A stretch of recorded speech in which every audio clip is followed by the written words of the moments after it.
Right, the first of the kicks we're going to do derive from chun, which, as I explained, is like a slipper art, a soft shoe art. And because you haven't got heavy covering over the shoes, over your feet, you can't afford to be kicking heavy bones with your toes. You're going to break them. So what happens is you tend to target it. But the two blended together quite well, particularly in boxe marseille, where they tended to use both. So we can show how heavy shoes or heavy kicks can also be used, incorporated with the lighter ones. But the first one we're going to do is known as the stab kick. Hands in a boxer's kind of posture, and I just lean slightly away from him, covering the face. A lot of Savoy and chun use slapping movements against the hands rather than fists. Fists came later with boxe marseille. So the movement is we're just going to cover ourselves and lean, and then the back foot, I'm just going to point the toes and kick straight into his groin. It's a nice little stabbing movement. Then again, I can use just a nice little stabbing movement on the back of the hand or whatever. They're not hard kicks, they're short stabbing. With the hands, they're equated to like eye jabs. Okay? So we cover and lean, we target it, and then we're into this posture here. And that gives us mobility.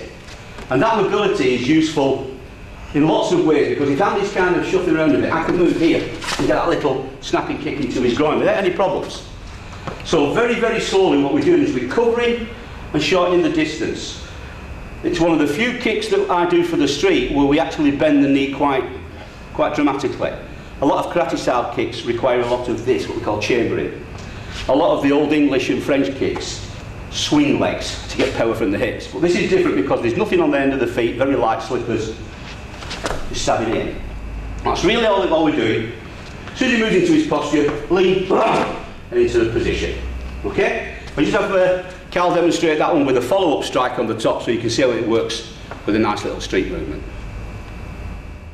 Right, this is a good moment in this after pairing and a bit of chasson that we've done, is to mention that we don't use these arts independently. These aren't full arts on their own that you'll be taking on the street and ignoring everything else. They're arts that are filling in the gaps. It's kind of like, if you imagine a painting by numbers chart that you used to get 10 colours and 10 numbers on a paint. If you took one of those numbers away, the painting would never be complete.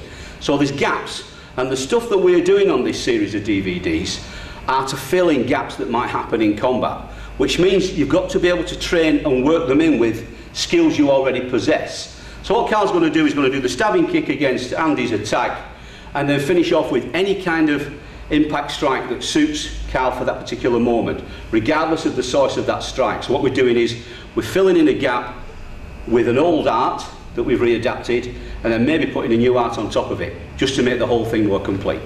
Okay guys, off we go. You can see Carl's got a nice knee strike in there. Okay, let's take it again, and maybe take some kind of grappling movement into it. You can see how it's working. It's being used as an opener because the groin's incredibly sensitive. It's a target-orientated kick. It's specific, it's toes to groin. It's not just a big heavy boot anywhere around the leg hoping for the best. It's all targeted. As targeting as poking someone in the eyes with your finger. It's very specific. What you can see there from that one opening, Carl had two totally different moves. An impact move, knee strike to Andy's thigh, and a grappling move on top. And that's really what you need to be doing once you've mastered the couple of kind of kicks that are involved in this section on ancient kicking, and realise that you can put them into your own arts somewhere to fill in gaps that your arts have already got. Okay, we'll next go on to a little bit of Savoy.